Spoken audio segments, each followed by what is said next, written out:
बिस्मिल्लाहिर्रहमानिर्रहीम। अस्सलाम वालेकुम viewers, welcome to my channel relaxation with Zilehuma. So आज की वीडियो में हम लेक्चर 5 स्टार्ट करने वाले हैं। फर्स्ट 4 लेक्चर्स का अगर आपने नहीं देखे तो आपको डिस्क्रिप्शन में उनका लिंक मिल जाएगा। स्टार्ट करते हैं। आज का फर्स्ट क्वेश्चन है, the process control block does not contain which of the following? Code, data, bootstrap program and stack. So viewers, process control block क्या होता है? It is a type of data structure जो कि store करता है Meta data about the process, यानी कि process से रिलेटेड जितना भी डेटा होता है, उसका कोड, उसका डेटा, उसका जो प्रोसेस स्टेट है, वो सब वो कहाँ पे स्टोर होता है? इन कंट्रोल ब्लॉक, यानी कि प्रोसेस कंट्रोल ब्लॉक पीसीबी में। तो यहाँ पे करेक्ट आंसर है option B, bootstrap program. Bootstrap program क्या है? ये ऑपरेटिंग सिस्टम का वो पार्ट है जो कि सिस्टम ऑन होने पर सबसे पहले रैम में लोड होता है। तो यहाँ पे explanation, the process control block contains information related to the process such as process state, program counter, CPU registers etc. Process control block को हम टास्क कंट्रोल ब्लॉक भी कहते हैं। बूटस्ट्रैप प्रोग्राम क्या है? Is a program which runs initially when the system or the computer is booted और rebooted. So bootstrap का process control block से कोई भी ताल्लुक नहीं है। नेक्स्ट क्वेश्चन है, the switching off the CPU from one process or thread to another is called dash. Running और रेडी स्टेट के बीच में हम जानते हैं जो शॉर्ट टर्म शेड्यूलर है वो जो स्विचिंग करता है, CPU एक प्रोसेस से लिया जाता है और दूसरे को दिया जाता है। इस सारे के सारे प्रोसेस को ये जो स्विचिंग हो रही होती है तो इसको हम क्या कहते हैं? प्रोसेस स्विच या फिर टास्क स्विच, कंटेक्स्ट स्विच या फिर ऑल ऑफ दी मेंशन। तो इस प्रोसेस को ऑल ऑफ दी मेंशन हम कंटेक्स्ट स्विच भी कह सकते हैं, प्रोसेस स्विच भी कह सकते हैं, टास्क स्विच भी कह सकते हैं, लेकिन जो मोस्ट कॉमन है और आपको हर जगह सुनने को आएगा that is the context switch. लेकिन कहा, यानी कि ये तीनों नाम इसी प्रोसेस को दिए जाते हैं। नेक्स्ट क्वेश्चन है, what is dispatch latency? The time to stop one process and start running another one, the speed of dispatching process from running to ready state and none of the mention. याद रहे dispatch latency क्या है? The time to stop one process and start running another one. The number of processes completed per unit time is known as CPU burst, turnaround time, throughput. तो यहाँ पे correct answer है option C. The number of processes completed per unit time is known as the throughput. Throughput is low for the processes which take a long time for execution and throughput is high for the processes which take a short time for execution. So viewers, जाहिर सी बात है अगर जो long processes होंगी वो उनको ज़्यादा से ज़्यादा टाइम लगेगा एग्जीक्यूशन में।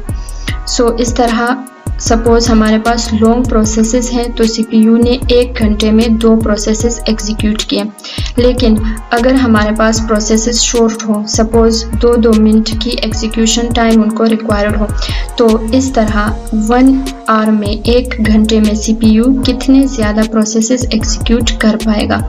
तो उस लिहाज से अगर प्रोसेसेस शॉर्ट हो तो थ्रूपुट हाई होगा। What is waiting time? The total time in the blocked and waiting queue, the total time spent in the ready queue, the total time spent in the running queue.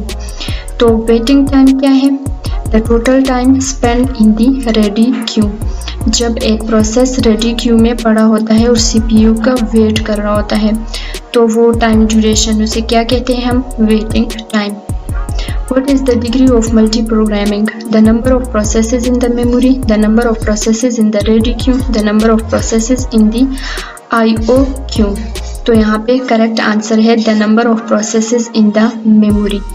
तो degree of multi programming में क्या होता है? हमारी कोशिश होती है कि ज़्यादा से ज़्यादा प्रोसेसेस को हम मेमोरी में यानी कि रैम में रख सकें, ताकि अगर CPU किसी एक प्रोसेस की एग्जीक्यूशन कंप्लीट करे या वो प्रोसेस IO करने के लिए CPU को छोड़ दे तो उस टाइम CPU बैठ के उस प्रोसेस का वेट ना करे, बल्कि हमारे पास एक लिस्ट मौजूद हो, बाकी रेडी प्रोसेसेस मौजूद हों। जैसे ही एक प्रोसेस CPU छोड़ता है तो एकदम से हम सीपीयू को कोई और प्रोसेस प्रोवाइड कर देते हैं फॉर एग्जीक्यूशन, तो इस तरह सीपीयू की यूटिलाइजेशन जो होती है वो इंक्रीज होती है और सीपीयू आइडियल नहीं होता। What is response time? the total time taken from the submission time till the completion time. The total time taken from submission time till the response is output. The total time taken from the submission time till the first response is produced.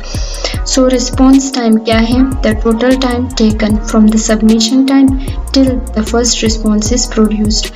एक new process को पहली बार CPU मिलता है तो उसे हम क्या कहते हैं? Response time. तो यहाँ पे करेक्ट आंसर है the total time taken from the submission time till the first response is produced, यानी कि जब से वो सबमिट हुआ है तब से लेके जब तक उसे पहली बार सीपीयू नहीं मिल जाता, तो ये सारा का सारा टाइम क्या है? इसे हम कहते हैं response time. The primary distinction between the short-term scheduler and long-term scheduler is dash the length of their queues, the type of the processes they schedule, the frequency of their execution. So viewers, हम जानते हैं short-term scheduler कहाँ पर use होता है? Between ready and running states। और long term scheduler कहाँ पे यूज होता है? Between new and ready state. तो इन दोनों के बीच डिफरेंस क्या है? जो शॉर्ट टर्म शेड्यूलर है वो बहुत ज़्यादा फास्टली यूज होता है, जबकि जो दूसरा लॉन्ग टर्म शेड्यूलर है वो इतना फास्टली, वो इतना फ्रीक्वेंटली यूज नहीं होता। तो यहाँ पे करेक्ट आंसर है हमारे पास option C, the frequency of their execution, यानी कि जो शॉर्ट टर्म शेड्यूलर है वो जल्दी जल्दी प्रोसेसेस को लेके रेडी स्टेट से लेके रनिंग में डालता है और रनिंग से लेके वापस रेडी में डालता है। तो ये जो प्रोसेस है, ये जो स्वैपिंग है, ये जो इन एंड आउट है, तो ये प्रोसेस बहुत ज़्यादा फ्रीक्वेंटली, बहुत ज़्यादा जल्दी जल्दी हो रहा है। एक प्रोसेस से सीपीयू लिया जाता है, दूसरे को दिया जाता है। तो the primary distinction between the short-term scheduler and long-term scheduler is the frequency of their execution. The short-term scheduler executes frequently, while the long-term scheduler executes much less frequently. What is aging? Keeping track of how many times a given page is referenced increase the priority of jobs to ensure termination in a finite time. Keeping track of the cache contents. So viewers, suppose हम priority scheduling की बात करें, उसका disadvantage क्या है? Priority scheduling में ये होता है कि जितने भी हाई प्रोसेसेस, हाई प्रायोरिटी वाले प्रोसेसेस आते हैं रेडी स्टेट में, तो उन्हें वेट बिल्कुल भी नहीं कराया जाता। जिस प्रोसेस की जितनी ज़्यादा प्रायोरिटी हाई होती है उसे उतना ही जल्दी सीपीयू दे दिया जाता है, जब लो प्रायोरिटी वाले प्रोसेसेस जो होते हैं उन्हें पीछे कर दिया जाता है। तो सपोज़ अगर एक प्रोसेस ऐसा है जिसकी प्रायोरिटी बहुत ज़्यादा लो है, तो वो वेटिंग स्टेट में ही रहेगा, उसे सीपीयू मिलेगा ही नहीं। जितने भी हाई प्रायोरिटी वाले प्रोसेसेस आएंगे वो एग्जीक्यूट होंगे, टर्मिनेट होंगे, और जो लो प्रायोरिटी वाला होगा वो पड़ा रहेगा। तो इस तरह वो उसके जो वेटिंग टाइम है वो इनफाइनाइट हो जाएगा। तो इस प्रॉब्लम से बचने के लिए सोल्यूशन क्या है? एजिंग। एजिंग में हम क्या करते हैं? Increase the priority of the jobs to ensure the termination in a finite time. So जो लो प्रायोरिटी वाले प्रोसेसेस होते हैं और उन्होंने वेट बहुत ज़्यादा टाइम के लिए किया होता है, तो आहिस्ता आहिस्ता उनकी प्रायोरिटी इंक्रीज की जाती है ताकि उन्हें भी सीपीयू मिले और वो एग्जीक्यूट हों। Which of the following is a synchronization tool? Semaphore, pipe, thread। हम जानते हैं करेक्ट आंसर है ऑप्शन ए, सेमाफोर, जिसका बेसिक फंक्शन क्या है? Synchronisation. Semaphores actually two types के होते हैं, एक है बाइनरी सेमाफोर और दूसरा है काउंटिंग सेमाफोर। इम्प्लीमेंटेशन के लिहाज से अगर हम बात करें तो बाइनरी सेमाफोर्स की इम्प्लीमेंटेशन बहुत ज़्यादा इजी है as compare to the counting semaphore, क्योंकि बाइनरी में बस इसकी दो ही वैल्यूज़ हैं, पॉसिबल वैल्यूज़ इसकी दो ही हैं, 0 और 1। ऑपरेशन जो सेमाफोर है उसके बेसिक दो ऑपरेशंस हैं, एक होता है सिग्नल और एक है वेट। वेट में क्या होता है? इसमें सेमाफोर की वैल्यू डिक्रीज होती है, जबकि सिग्नल में सेमाफोर की वैल्यू इंक्रीज होती है।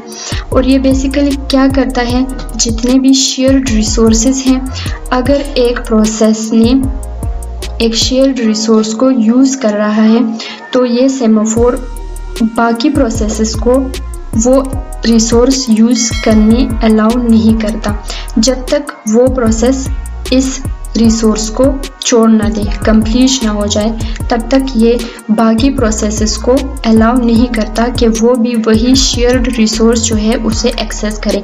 तो इस तरह सेमाफोर्स हमें हेल्प करते हैं डेडलॉक प्रिवेंशन में, ताकि डेडलॉक अकर ना हो। तो यहाँ पे लिखा गया है semaphore is a synchronisation tool. Semaphore is a mechanism which synchronises or control the access of the threads on a critical resource. ये वर्क करता है on the principle of mutual exclusion, यानी कि एक वक्त में एक ही प्रोसेस किसी भी शेयर्ड रिसोर्स को एक्सेस कर सकता है। इसके बाद मैंने यहाँ पे कुछ इम्पोर्टेंट पॉइंट्स डाले हैं जो कि अगर आप किसी भी कम्पिटिटिव एग्ज़ाम या फिर इंटरव्यू की तैयारी कर रहे हैं तो ये बहुत इम्पोर्टेंट पॉइंट्स हैं, आपके जहन में मस्ट होने चाहिए। Burst time is the total time taken by the process for execution on the CPU। तो एक प्रोसेस है वो कितना टाइम ले रहा है इनटू इट्स एग्जीक्यूशन, यानी कि CPU को वो कितनी देर के लिए यूज़ कर रहा है, CPU कितने टाइम के लिए यूटिलाइज हो रहा है ऑन दैट प्रोसेस। तो वो जो टाइम है वो उस प्रोसेस का बर्स्ट टाइम है। Arrival time is the time when a process enters into the ready state and is ready for its execution। जब एक नया प्रोसेस अराइव होता है और वो इंटर होता है इनटू रेडी स्टेट, तो उस पॉइंट ऑफ टाइम को हम क्या कहते हैं, अराइवल टाइम। सो व्यूअर्स, ये जो अराइवल टाइम है ये ड्यूरेशन नहीं होती, ये पॉइंट ऑफ टाइम होता है। यानी कि अगर एक प्रोसेस 10 बजे आया तो इसका अराइवल टाइम क्या है, 10 o'clock। एग्जिट टाइम या फिर termination time is the time when a process completes it's execution and exist from the system. जब एक प्रोसेस कंप्लीटली एग्जीक्यूट हो जाता है और टर्मिनेट हो जाता है तो इसे हम क्या कहते हैं, टर्मिनेशन टाइम या फिर एग्जिट टाइम। नेक्स्ट है response time. Response time is the time spend when the process is in ready state and gets the CPU for the first time। हम ऑलरेडी डिस्कस कर चुके हैं, जब एक प्रोसेस को पहली बार CPU मिलता है तो जब से वो सबमिट हुआ होता है वहाँ से उसकी ड्यूरेशन, रिस्पॉन्स टाइम की ड्यूरेशन स्टार्ट हो जाती है। और जब उस प्रोसेस को पहली बार CPU मिल जाता है तो ये सारा का सारा ड्यूरेशन, इसे क्या कहते हैं हम, रिस्पॉन्स टाइम। नेक्स्ट है हमारे पास waiting time. Waiting time is the total time spend by the process in the ready state waiting for CPU। जब एक प्रोसेस रेडी स्टेट में वेट कर रहा होता है, CPU के मिलने का इंतज़ार कर रहा होता है, तो इस ड्यूरेशन को हम क्या कहते हैं, वेटिंग टाइम। तो यहाँ पे हमारे पास एक फॉर्मूला है, waiting time is equal to turn around time और burst minus burst time. Turn around time क्या होता है, ओवरऑल। सपोज आप किसी बैंक में जाते हैं और आपने एक न्यू अकाउंट खोलना है। आप 10 बजे बैंक में एंटर हुए और आप बैंक से निकले 12 बजे, तो यहाँ पे टर्न अराउंड क्या है, दैट इज 2 hours, यानी से 10 से 11 और फिर 11 से 12। तो ये टर्न अराउंड टाइम है। टोटल टाइम जितना आपको लगा, चाहे उस टाइम में आपने काम किया या फिर आपने वेट किया, जो भी था, लेकिन आप बैंक में एंटर हुए 10 बजे और आप निकले 12 बजे, तो ये टोटल जो ड्यूरेशन है 2 hours की, इसे हम कहते हैं टर्न अराउंड टाइम। तो बस टाइम क्या है, total time taken by the process for its execution. So turn around time से अगर हम माइनस कर दें बस टाइम, तो जो बाकी का टाइम बच जाता है that is the waiting time.